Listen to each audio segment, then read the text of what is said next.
You don't like a couple of high flyers. You like the ones that haven't. You think which ones have moved too far, and which ones do you think will continue to help the averages? Well, I think the easiest one to pick on would be Tesla. It's pretty hard to justify the valuation. They don't make money, so it's hard to put a PE ratio on something that doesn't make money.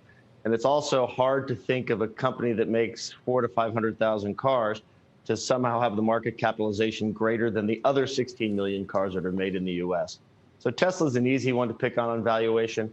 I'd say Amazon a little less so. 80 times next year's earnings still means they're going to need to double those earnings to get back to just a really high valuation.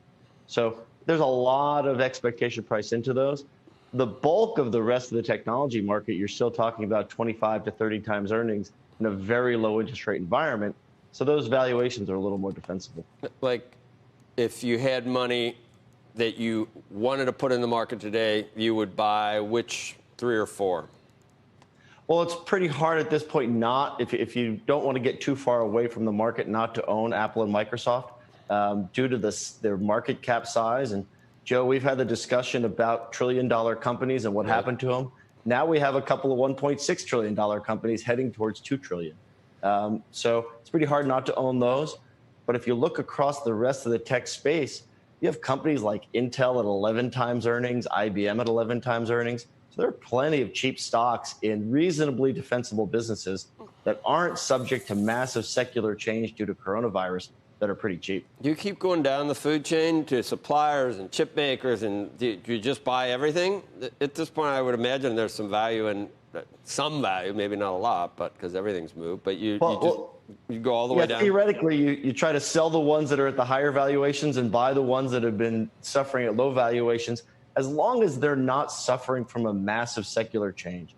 And I think this earnings season is going to show us what companies coming out of this are going to tell us that their businesses are fundamentally changing, and what are just seeing what is a hyper-cyclical reaction to a government shutdown and healthcare numbers. So that's why earnings season is going to be very interesting to find out what is changed for good and what is just cyclicality.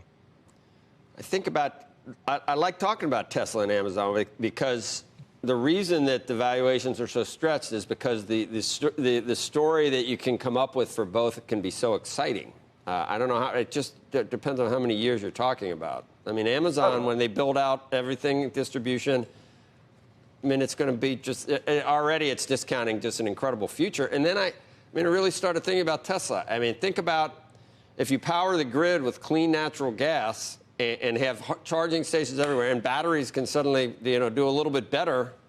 I mean, you're not going to hear any cars ever again driving by. It's just going to be woo, woo, woo, woo, everywhere you look, right? I mean, that's the future that people see. The thing is, they're first to entry, but doesn't everyone eventually get their act together with EVs, and they're not going to have a monopoly on that whole market, will they? Well, there's two sides to that. One, I think you're right. Certainly they have first mover advantage, but now you have other pure electric companies getting a lot of capital to compete, kind of in the cool factor.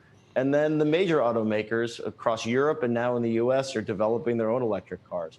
The hard part is if you look at it on a BTU basis or on a kilowatt hour basis, we have a lot of energy infrastructure to build if we are suddenly going to move to all electric cars. Yeah. Basically, maybe 50 or 60% increase in electric capacity. Right. We're just not ready for it.